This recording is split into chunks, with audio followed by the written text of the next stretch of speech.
আমার মেয়ে দুনিয়া জমিনে জবানটাকে কোন পরপুরুষের সঙ্গে লাগায় না। এই জবানটা দুনিয়া জমিনে আমার মেয়ের মুখের কণ্ঠের আওয়াজ দুনিয়ার কোন পরপুরুষ শোনে না। পৃথিবীর জমিনে আমার মেয়ে কোন জবানের আওয়াজ পৃথিবীর জমিনের কোন পুরুষ না শুনবার কারণে আমার মেয়েটাকে আমি তাকে বোবা হিসাবে পরিচিতি দান করেছি। ও সালে মুসা জানকে শুনে রাখো, আমার মেয়েটা দুনিয়া জমিনের অন্য মেয়ে ছাড়া আলাদা মেয়ে, যার কারণে পৃথিবীর জমিনে আমার মেয়ের পরিচিতিটা তোমাকে এভাবে তুলে ধরেছি। আমার মেয়েটাকে তুমি খারাপ ভেবো না। আল্লাহ পাকের বান্দী আবু সালে মুসা জানকে রহমাতুল্লাহ আলাইহি কথাটা যখন শুনলেন হতবাক হয়ে গেল। পৃথিবীর জমিনে কি এমন কোন মেয়ে আছে যে মেয়েটার জবান পুরো দুনিয়ার বুকের কোন পরপুরুষ শোনে না? এমন মেয়ে তো দুনিয়ার জমিনে বর্তমান সময়ে দূরবীন দিয়ে দেখলেও টোটাল পৃথিবীর পূর্ব প্রান্ত থেকে দক্ষিণ প্রান্ত, পশ্চিম প্রান্ত থেকে পূর্ব প্রান্ত, এক কথায় গোটা বিশ্বের যেই জায়গাতে আনাচে কানাচে খোঁজেন না কেন, এমন মেয়ে তো সমাজের মাঝখানে পাওয়াটা কষ্টসাধ্য। ও আল্লাহ পাকের বান্দারা, তাই মা যদি এমন মা হয়, ওই মায়ের রস থেকে আল্লাহ পাক পৃথিবীর জমিনে একটা শ্রেষ্ঠ ভালো নেককার সন্তান পাঠানো প্রয়োজন মনে করেছেন। এই কারণে আল্লাহ তাআলা দুনিয়া জমিনে যুগ শ্রেষ্ঠ ওলির মর্যাদা দিয়ে আব্দুল কাদের জিলানী রহমাতুল্লাহ আলাইহি ইজ্জত এবং সম্মানটাকে বাড়িয়ে দিয়েছিলেন। জোরে বলি মুঝে বাপ ভালো মা ভালো, যার কারণে সন্তানকে আল্লাহ পৃথিবীর যুগ শ্রেষ্ঠ ওলির দরজা দিয়েছিলেন। একবার জোরে বলেন। ও আল্লাহ পাকের বান্দারা, জওয়ানেরা, যুবকেরা, মুরব্বিয়ান গণেরা, আজকে সমাজের মাঝখানে যে সমস্ত মেয়েগুলা নিজের সৌন্দর্য প্রদর্শন করার জন্য সমাজের মাঝখানে যে সমস্ত মেয়েগুলা নিজের সৌন্দর্য দুনিয়ার মানুষকে দেখানোর জন্য বাবাজি বিভিন্ন মেকআপ এবং বিভিন্ন ধরনের লিকুইড, চোখে কাজল ব্যবহার করে, ঠোঁটে লিপস্টিক ব্যবহার করে, আইনালা চোখটাকে ভুরু পেন দিয়ে সৌন্দর্য মণ্ডিত করেছে, তাতেও বাবা ক্ষান্ত হয় না। চেহারার রং যদি হয় একটু মুদে রং, যদি একটু কালো হয়ে থাকে, ওটাকে ঢাকবার জন্য বিভিন্ন ধরনের ফাউন্ডেশন ব্যবহার করে সৌন্দর্যটাকে সুন্দরভাবে ফুটিয়ে তোলে। রাস্তার উপর দিয়ে যখন হেঁটে যায়, এরা বিয়ে বাড়ি যাবে, এরা অনুষ্ঠানে যাবে, এরা যখন কোনো মোড়া বাড়ি যাবে, এবার নিজের দেখে যে কাপড়টা ব্যবহার করে, কাপড় রূপে শাড়ি রূপে মশারি পরে, যার কারণে এর দেহের কোন রকম পর্দার বিন্দুমাত্র কোনো ছায়া থাকে না। ও জওয়ানেরা, যুবকেরা, আজকে সমাজের মাঝখানে যে সমস্ত মেয়েগুলা নিজে দেখতে সুন্দর সুন্দর সুগন্ধি পারফিউম ব্যবহার করে, আজকে গোটা বিশ্বের বুকে যে সমস্ত মেয়েগুলা নিজের দেহে সেন্ট ব্যবহার করে, নিজের দেহের বিভিন্ন পারফিউম ব্যবহার করে, সুগন্ধি ব্যবহার করে রাস্তা দিয়ে যখন হেঁটে যাবে, ওই দেহের সুগন্ধিটা যখন কোন পরপুরুষের নাকে পৌঁছে যাবে, ওই মেয়েটার দেহের যখন কোন গন্ধ কোন পরপুরুষের কান্নাকে পৌঁছে গেল, ওর কারণে আল্লাহ পাক এই মেয়েটাকে কিয়ামতের মাঠে আল্লাহ দরবারে জবাবদিহি করতে হবে কি হবে না? যে সমস্ত মেয়েগুলা নিজের দেহের সুগন্ধি ব্যবহার করে রাস্তা দিয়ে যখন হাঁটে ওই দেহের সুগন্ধ কোন পরপুরুষের যখন নাকে পৌঁছে যাবে ওই মেয়েটা বেইজ্জতি হওয়ার সম্ভাবনা দুনিয়া জমিনে থাকে কি থাকে না? ওই মেয়েটা দুনিয়া জমিনে যখন রাস্তা দিয়ে হেঁটে যাবে পারফিউম ব্যবহার করার কারণে ওর দেহের সুগন্ধি অন্য কোন পুরুষ ছেলের নাকে পৌঁছানোর কারণে ওই মেয়েটার ব্যাপারে একটা কুধারণা সমাজে পুরুষ জাতির হয়। এর কারণে আজকে সমাজের মেয়েরা লাঞ্ছিত হয়, মেয়েরা সমাজের মাঝখানে বিভিন্ন রকম নির্যাতনের শিকার হয়। আর যদি ইসলামের আইন মেনে নেয় ওই মেয়েটা রাস্তাতে উঠলেও নিরাপত্তা পাবে। আমার ইসলাম কত সুন্দর ব্যবহার দিয়েছে, আমার ইসলাম পৃথিবীর জমিনে নারীকে কতটা সুরক্ষিত করেছে। এই কারণে আল্লাহ নবী বললেন, ও আমার সাহাবীরাগণ শোনো, আমি আল্লাহ নবী জানিয়ে দিলাম, আমি আল্লাহ নবী বলে দিলাম, তোমরা যখন মেয়েরা ঘরেতে থাকবে তখন তোমরা সুগন্ধি ব্যবহার করো, তখন তোমরা পারফিউম ব্যবহার করবে। কেননা তোমার দেহের পারফিউম একমাত্র সুগন্ধি শুকবার অধিকার তোমার স্বামী, তোমার স্বামী ব্যতীত অন্য কোন পুরুষ যদি তোমার দেহের সুগন্ধিটা যদি অন্য কোন পুরুষের নাসিকাতে পৌঁছে দেয়, এর কারণে আল্লাহ পাক আল্লাহ তাআলা তোমাকে জাহান্নামী বানিয়ে দেবে। আল্লাহ নবী তারপরেই বললেন, ও আমার সাহাবীরা শুনে রাখো, আমি আল্লাহ নবী জানিয়ে দিলাম পৃথিবীর জমিনে যে সমস্ত মেয়েগুলা নিজের দেহে পারফিউম সুগন্ধি ব্যবহার করে এদের পরিচয় হলো তারা, এরা হলো সমাজের ব্যভিচারী নারী। তাই আমার বাড়ির মেয়ে, আমার বাড়ির বিবি রাস্তাতে উঠলে যদি দেহের সুগন্ধি ব্যবহার করে এর কারণে সে জাহান্নামী হবে, এটা হবে তাই নারীর পরিচয়। আর যে স্বামীটা তাকে পেছনে সাথে করে হাত ধরে নিয়ে যায় এর কারণেও আল্লাহর দরবারে ওই স্বামীটা দায়ুসের পরিচয় আখ্যায়িত হবে। তার কারণ ওর অভিভাবক হচ্ছে সে। এ কারণে রাসূল বলেছিলেন, আলা কুল্লুকুম রাঈন, তোমরা হলে প্রত্যেকে রাখাল। আর রাখালিত্ব যদি তোমার তত্ত্বাবধানে তোমার বিবি থাকে, বিবিকে যদি ঠিকঠাক রাখালিত্ব না করতে পারো তাহলে তুমি উপযুক্ত রাখাল না। কিয়ামতের মাঠে আল্লাহ ওই ছাগল বা গরুটাকে যেমন ধরবে পাশাপাশি তার রাখালকে ধরবে, ওই সময়ে তাকে আসামি বানাবে। দেখবেন যখন কোন লোক একটা নির্দিষ্ট জায়গায় গিয়ে একটা গরুকে নিয়ে চারণভূমির যখন কোনো ঘাস খাওয়াচ্ছে, চারণভূমির ঘাস খাচ্ছেন, পাশে রয়েছে একটা শস্য ক্ষেত, গলার থেকে দড়িটা খুলে বা হাতের থেকে দড়িটা সরে পাশের শস্য খেতে গিয়ে এখন গরুটা মুখ দিচ্ছে। ওই শস্য ক্ষেতের মালিক যখন দেখতে পাবে ছুটে এসে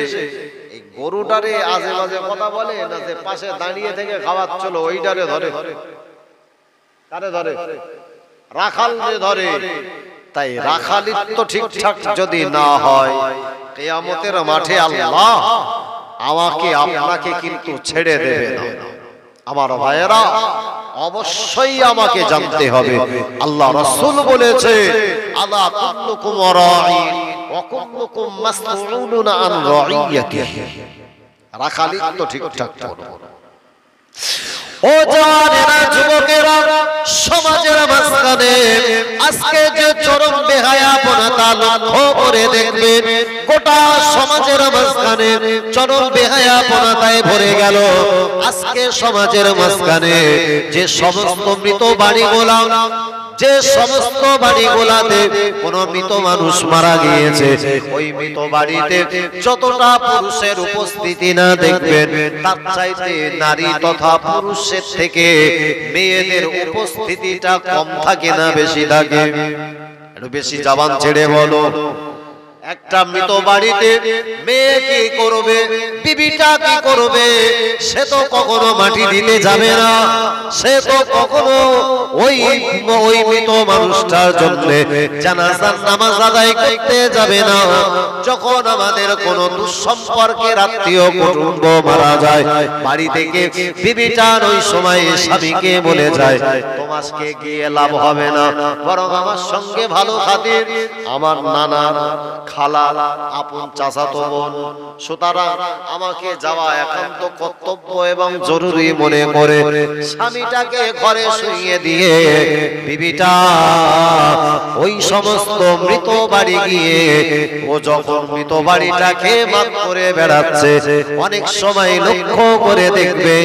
ওই মৃত বাড়িতে এত কান্নাকাটি, এত পরিমাণে টালবাহানার নাটকের প্রতিচ্ছবি, গোটা নাটক চলচ্চিত্র জগৎটাকে হার মানিয়ে দেয়। আমার ভাইয়েরা, জামানেরা, যুবকেরা, মুরব্বিয়ান গণেরা, দয়ার নবী রাহমাতুল লিল আলামিন নবী বললেন, ও আমার সাহাবীরা গণ শোনো, আমি আল্লাহ নবী জানিয়ে দিলাম, দুনিয়ার জমিনে তোমাদের আপনজন, তোমাদের কোন যখন নিকটস্থ ব্যক্তি মারা যাবে, ওই মানুষটার জন্য বেশি যেন কান্নাকাটি করবে না, ওই মানুষটার জন্য অতিরিক্ত যেন বুক চাপড়াবে না, মাথার চুল ছিঁড়বে না, তার জন্য বেশি ক্রন্দন করবে না। কেননা আমি দয়ার নবী রাহমাতুল লিল আলামিন নবী বলে দিলাম, ওটা হলো জাহিলিয়াতের নিদর্শন, ওটা হলো অন্ধকার যুগের আদর্শ। তাই আমি নবী বললাম, জাহিলিয়াতের পদাঙ্ক অনুসরণ করো না। আল্লাহ যখন ওই মানুষটার জন্য আসমান থেকে ফয়সালা করেছে, এখন তুমি কান্নাকাটি করা মানে আল্লাহর সিদ্ধান্তের বাইরে যাওয়া। মৃত বাড়ি দেখলে আপনার বিভিন্ন তাদের অ্যাক্টিভ, আহা, কোন সময় তো মৃত বাড়ি গিয়ে এক জায়গায় দাঁড়িয়ে দাঁড়িয়ে যদি সিনগুলো বা রেকর্ডিং করা হয়, পরে এসে ছেড়ে দেখলি না, ও শফিকের থেকেও ভালো কার্টুন মনে হয়। বুঝো, আমি কোন এক মৃত বাড়ি বা জানাজা পড়াবো বলে আমাকে ইনভাইট করেছে, আমি গিয়েছি। এখন ওই জায়গায় দাঁড়িয়ে সবে আমি গিয়ে মানুষটার চেহারা দেখছি, তার কোথা থেকে একটা খালাতো না ফুফুতো বোন এসে, আমিও প্রেজেন্ট, ঠিক এট এ টাইম সেও এসে হাজির, এসে এমন করে বাবা হুমড়ি খেয়ে পড়েছে। আর সে যা একটা প্রথম কান্নার বেগ নিয়েছে, যেন মনে হচ্ছে আমেরিকার থেকে যেন অ্যাটম বোম ওখানে ঝেড়েছে, ধড়াম করে এসে পড়ার কথা। আর সাথে সাথে সে যা একটা অ্যাক্টিংয়ের সাথে সাথে বলতেছে, ভাই তুই আমার কাছে হরলিক্স চেয়েছিলি, আমি তোর দিতে পারিনি, তুই একটা বার ওর তোর হরলিক্স খাওয়া। আমি বলতে, রে জুতো পেটা করলি ঠিক হবে না, ভালো হবে। এখন ওর চিন্তায় ও কবরে, ওর মাথা খারাপ, বুঝতে পারেননি যে কবরে যাচ্ছে, ওর টেনশনে এখন মাথা খারাপ। কবরে এখন কোন ধোলাই চলবে সে তো আল্লাহ জানে। আরে আমার এখন হরলিক্স খাওয়ানির গল্প দিচ্ছে, তার মানে আমার ভালো গুণ ভালো রকম জানে, বলতেছে ওখানে তো একটু ভালো রকম একটু মারধর খাই দিয়ে একটু হরলিক্স খেয়ে গায়ে বল টল করে যা, ফেরেশতাদের সাথে যেন কুস্তি টুস্তি করতে পারি, এরকম ব্যাপার সবার আছে নাকি? আহা, একটু সবাই জবান ছেড়ে একবার দরুদ শরীফ, আল্লাহুম্মা সাল্লি আলা সাইয়্যিদিনা মাওলানা মুহাম্মদ ওয়া আলা আলিহি।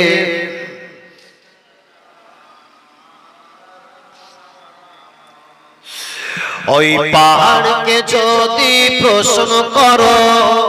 সৃজন করেছে কে তোমাকে, ভাষাহীন একটি জবাব পাবে, আমার প্রভু সে যে আল্লাহ মহান। একবার জোরে বলুন সুবহানাল্লাহ, একবার উচ্চ আওয়াজে বলেন সুবহানাল্লাহ, নারে তাকবীর, নারে তাকবীর। ওই সাগরকে যদি প্রশ্ন করো, সৃজন করেছে কে তোমাকে ঢেউয়ে ঢেউয়ে তার জবাব পাবে আমার প্রভু সে যে আল্লাহ মহান জয় লা ইলাহা ইল্লাল্লাহ লা ইলাহা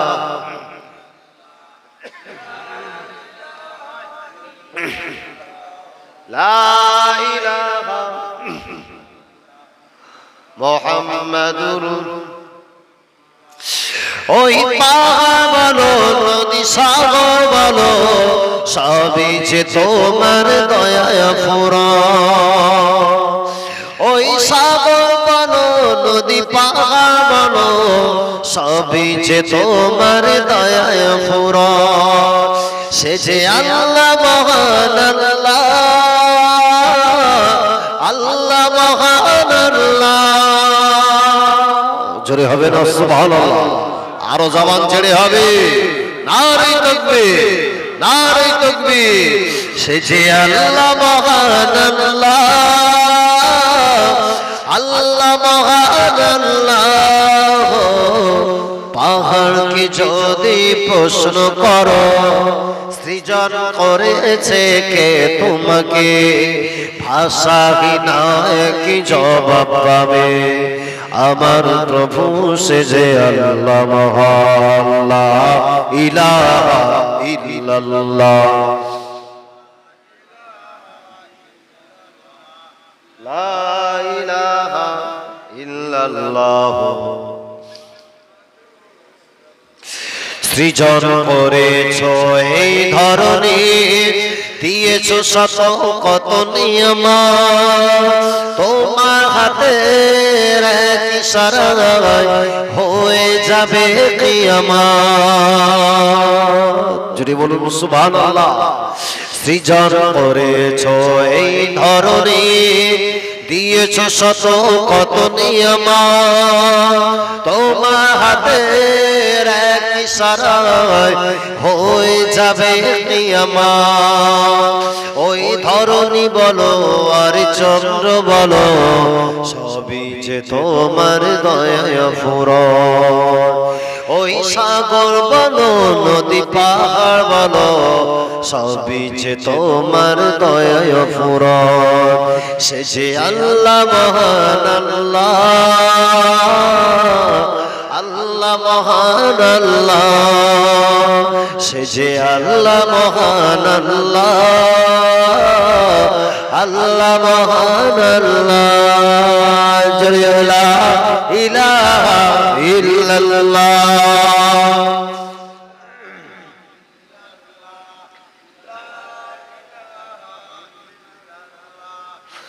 লা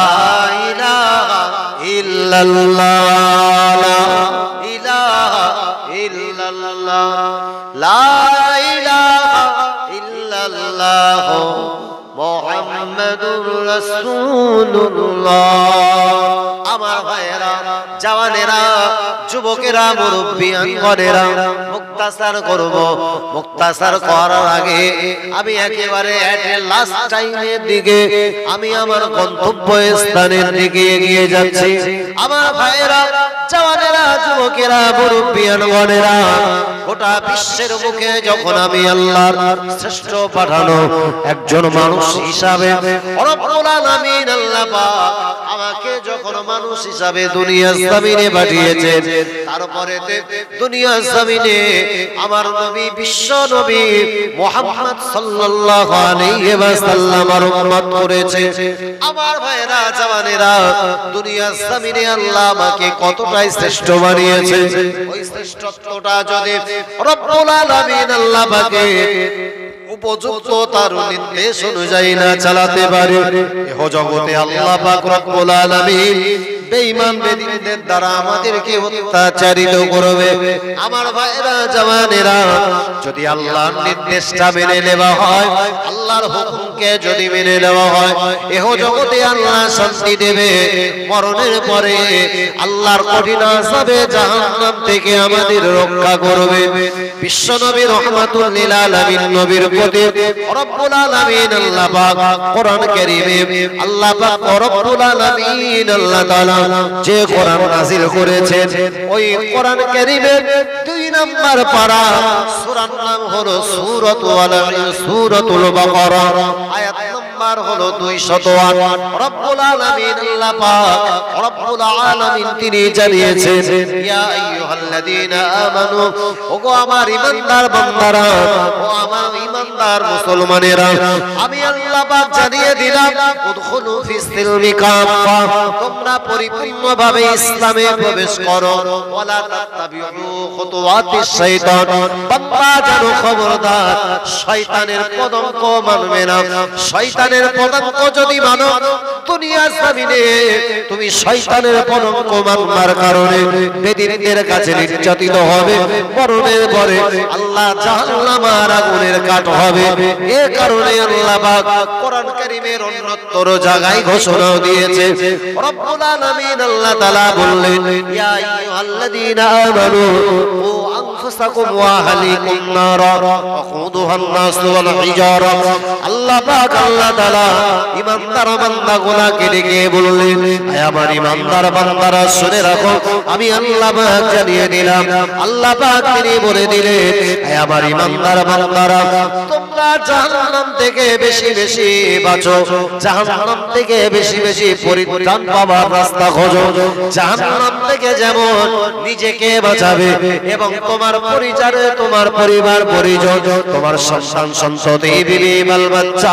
আহল পরিবারদেরকেও জাহান্নাম থেকে বাঁচাও কেন না আমি আল্লাহ তাআলা জানিয়ে দিলাম ওয়াকুদুহান নাস ওয়াল হিজারা ওই জাহান্নামের কাঠ হিসাবে আল্লাহ মানুষ এবং পাথরকে আল্লাহ ফেলবে মুফাসসিরে কিরামগণ লিখেছে দুনিয়া জমিনে মানুষ তো গুনাহ করার কারণে জাহান্নামে যাবে কিন্তু পাথরগুলোকে আল্লাহ কেন জাহান্নামে দেবে আমার ভাইয়েরা মুফাসসিরে কিরামগণ এর উপযুক্ত তারা তাফসীরের ব্যাখ্যায় বলেছে আল্লাহ পাক রব্বুল আলামিন আল্লাহ তাআলা এই সমস্ত পাথরগুলোকে জাহান্নামে দেবে একমাত্র কারণ হলো জাহান্নামের আগুনটাকে আরো কঠিনতম বানানোর জন্য জাহান্নামের তীব্রতাটা জাহান্নামের ওই গরমের মাত্রাটা আরো অধিক গুণে বাড়ানোর জন্য আল্লাহ পাক রব্বুল আলামিন আল্লাহ পর্বত এবং পাহাড়ের সমস্ত পাথরগুলোকে আল্লাহ পাক জাহান্নামের ভিতরে ফেলে দেবে আমার ভাইয়েরা জওয়ানেরা যুবকেরা মুরব্বিয়ানগণেরা তাই একেবারে শেষ পরিণতি দেয় বলে ওই জাহান্নাম হচ্ছে প্রত্যেকটা মুসলমান ওটা থেকে যদি না বাঁচতে পারে মরার পরে যদি জাহান্নামী হয়ে যায় এর চাইতে আর বড় কিছু আফসোসের থাকতে পারে না দুনিয়ায় যতদিন বাঁচবো জবান দিয়ে মিথ্যা কথা বলবো না অন্যের হক মেরে খাবো না দুনিয়ার জমিনে আমরা আমাদের জীবনটাকে একজন নেককার মুসলমানের মতো চালাতে হবে আমার ভাইয়েরা মুনাফিকি দ্বিচারিতা করা যাবে না কেন না আল্লাহর কোরআন বলেছে ইন্নাল মুনাফিকিনা ফিদ-দারকি আসফালি মিনান নার বিশ্ব নবীকে জানানো হলো হে আমার নবী তুমি উম্মতে মুহাম্মাদীকে বলে দাও আল্লাহ পাক রব্বুল আলামিন আল্লাহ তাআলা যাদেরকে জাহান্নামী বানিয়ে দেবেন জাহান্নামীদের ভিতরে আল্লাহ সবচাইতে নিচতম সবচাইতে বেশি কষ্ট যাদের দেবে ওরাই হবে মুনাফিক আর দুনিয়ার জমিনে মুনাফিক হলো তারা যাদের জবান এক রকম বলে কর্মে আর এক রকম কাজ করে আমার ভাইরা জওয়ানেরা রব্বুল আলামিন আল্লাহ তাআলা তাই বললেন বান্দা ওয়াকুদুহান নাস ওয়াল হিজারা ওই জাহান্নাম থেকে তুমি বাঁচো তোমার পরিবারদেরকেও জাহান্নাম থেকে বাঁচাবে আয় আমার ইমানদার বান্দারা আমি আল্লাহ তাআলা এই কারণে পাথরগুলোকে আমি জাহান্নামে এই কারণে দেব উদ্দেশ্য হলো এই পাথরগুলা দ্বারা পৃথিবীর জমিনে অনেকে মূর্তি বানিয়েছে অনেক সময় দেখবেন পাথর পাহাড় এগুলাকে দেখে রবকে ছেড়ে দিয়ে মানুষ ওই পাহাড়কে পূজা করে কি করে এর কারণে পাথরগুলাকে আল্লাহ জাহান্নামী বানিয়ে দেবেন আবার ভাইয়েরা দেখতে দেখতে 4টের কাছাকাছি আজানের সময়ে প্রাক মুহূর্ত সময়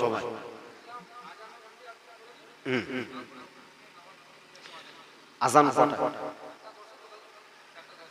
4:10 আচ্ছা আচ্ছা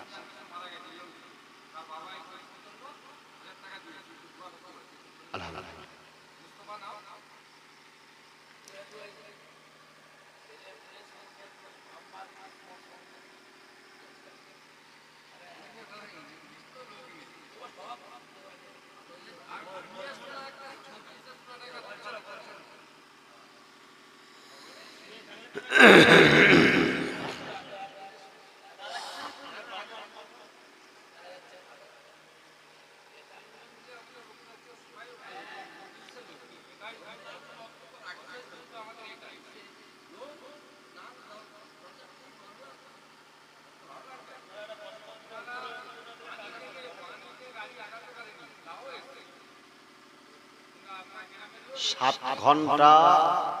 সাত ঘন্টার কাছাকাছি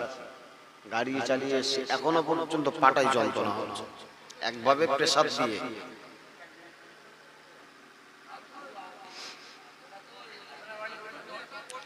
বনগাঁ বর্ডার সাইড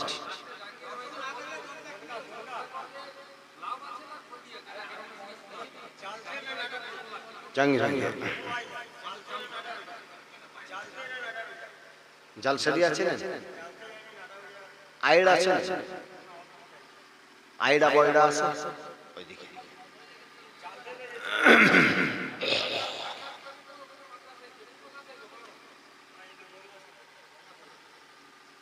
আপনি থাকতেন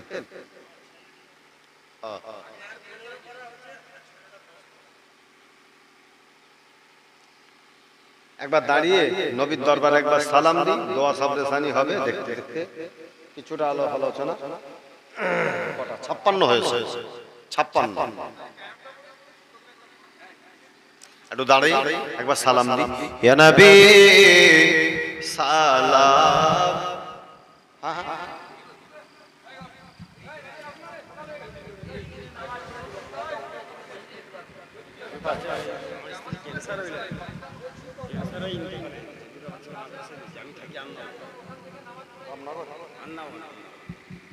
নদীর উপরে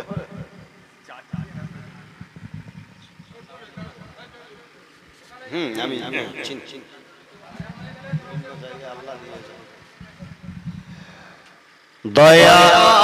দয়াময় প্রভু যিনি কিনে মা পাঠালেন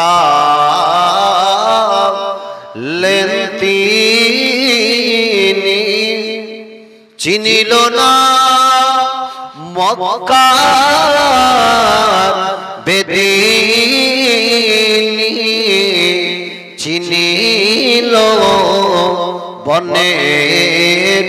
হরিণী ইয়া নবী সালাম ইয়া রাসূল সালাম ইয়া হাবিব সালাম আলাইকা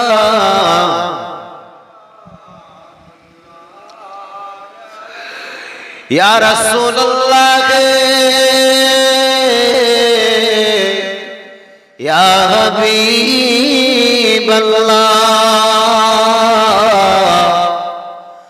মরণে তুমি থাকিও কবরে তুমি রহিও হাসরে উম্মাত বলিও হাওয়াজে কাউসার পিলায়ো ইয়া নবী সালাম ইয়া রাসূল সালাম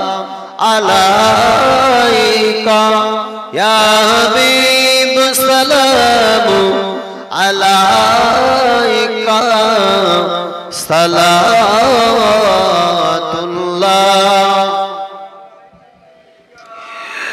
কঠিন হাসরের দিনে কি আছে মোদের কপালে, গুনাহগার উম্মতি বলে লইবে আপন করে ইয়া নবী সালাম।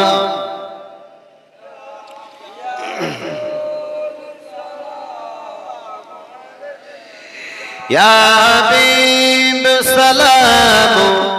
আলাইকা সালাওয়াতুল্লাহ।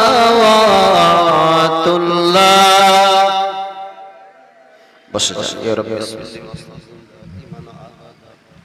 আল্লাহ বালাগাল উলা বিকামালিহি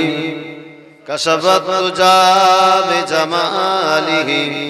হাসানাতু জামিউ খিসালিহি সাল্লু আলাইহি ওয়া আলিহি আল্লাহুম্মা সাল্লি আলা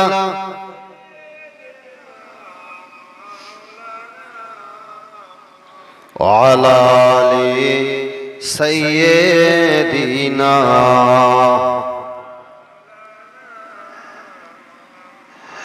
গোলাপ নীলাম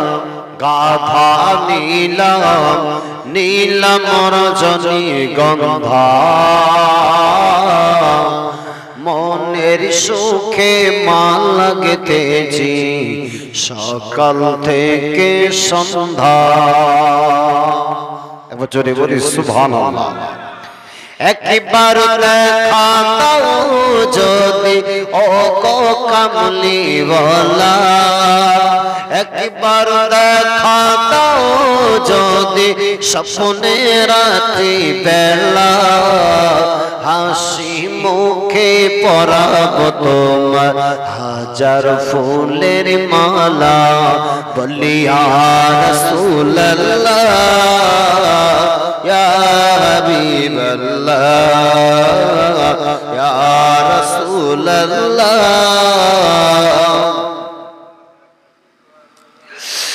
লাল ফুলকে প্রশ্ন কর রংটি কোথায় পেলে, লাল ফুলকে প্রশ্ন কর রংটি কোথায় পেলে, নূর নবীজির খুন মুবারক লাল ছিল বলে,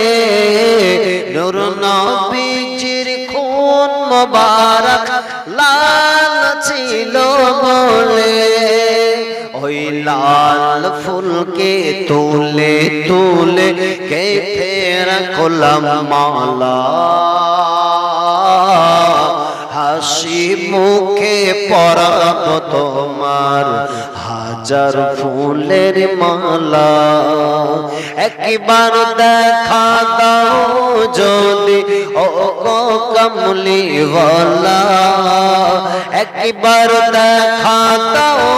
যদি স্বপ্নে রাত্রি বেলা, হাসি মুখে পরাব তোমার হাজার ফুলের মালা, বলি ইয়া রাসূলুল্লাহ।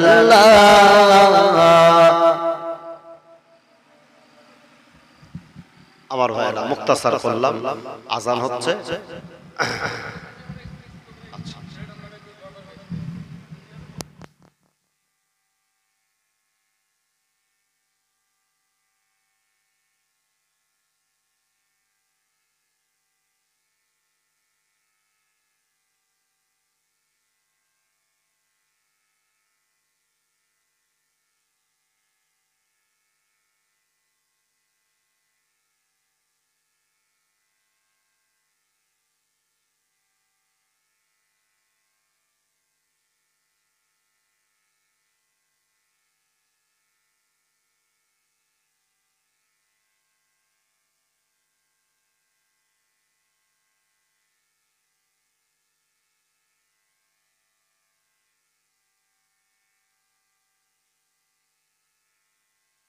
আদায় করব।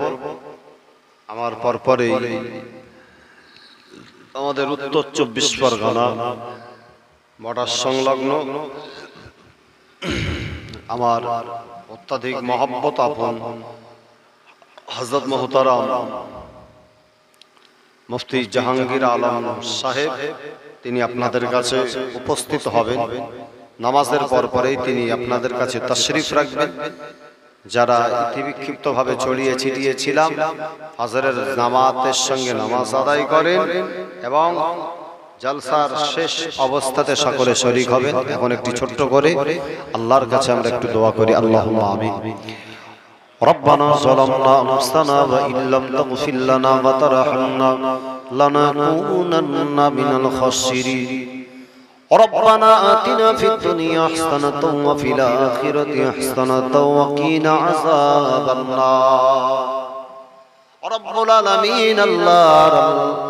পবিত্র ফজরের নামাজের প্রাক মুহূর্তে আল্লাহ পাক দিন শিক্ষার একটা কেন্দ্রস্থলে বসে তোমার শাহী দরবারে দোকানা করে খালি হাত পেতেছে। রব্বুল আলামিন আল্লাহ আমাদের সকলের গুনাহ মাখা হাতগুলোকে কবুল করে জীবনের সাগীরা কবিরা গুনাহ সমূহকে তুমি মাফ করে দাও। আল্লাহ আজকের এই মাহফিল কবুল করুন।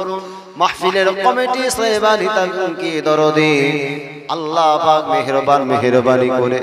আজকের মাহফিলের যত শ্রোতা বক্তা আল্লাহ বিশেষ করে কমিটি সাহেবানেদেরকেও তুমি কবুল করো।